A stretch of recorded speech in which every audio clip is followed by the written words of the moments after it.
Troppo dolce.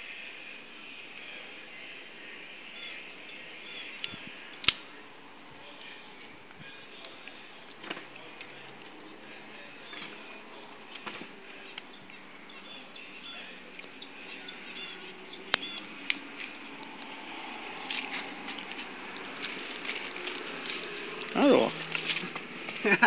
E poi non è così scemo, perché prima... Ah,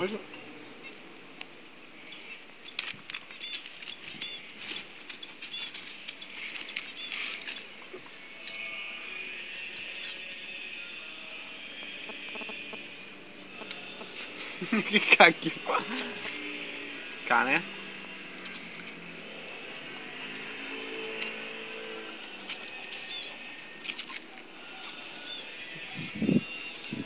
Ecco Mauro. Questo lo lancio lontano. Io proprio lontano, guarda. Che dici, con la palestra arriverà oltre la siepe? Anche oltre. Vedrai. Quindi Mauro dirà che l'anno prossimo lancerà oltre la siepe. Sto cane lo rincorrerà e recupererà il bastone. Il sacro bastone del cane.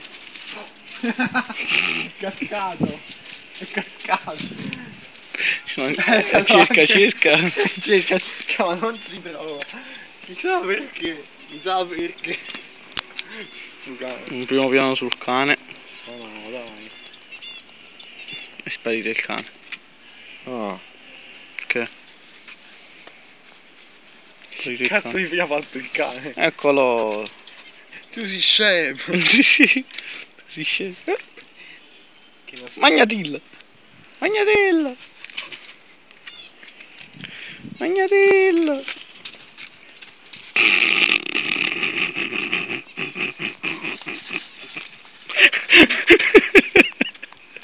C'è caduto di nuovo.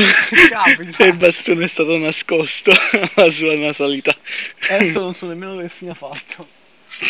Ma se provassi a prendere il bastone lo riporto dall'altro lato. No, fai una cosa, lancialo qua, vediamo se lo Qui?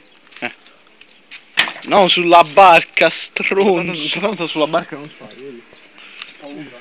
Ma la barca stiamo riparando, vediamo di non romperla. Ragnolone. No, non ti lanci il telefono, è inutile che fai, Ti sto facendo un video. Il cane si è scocciato, mare. E stacco.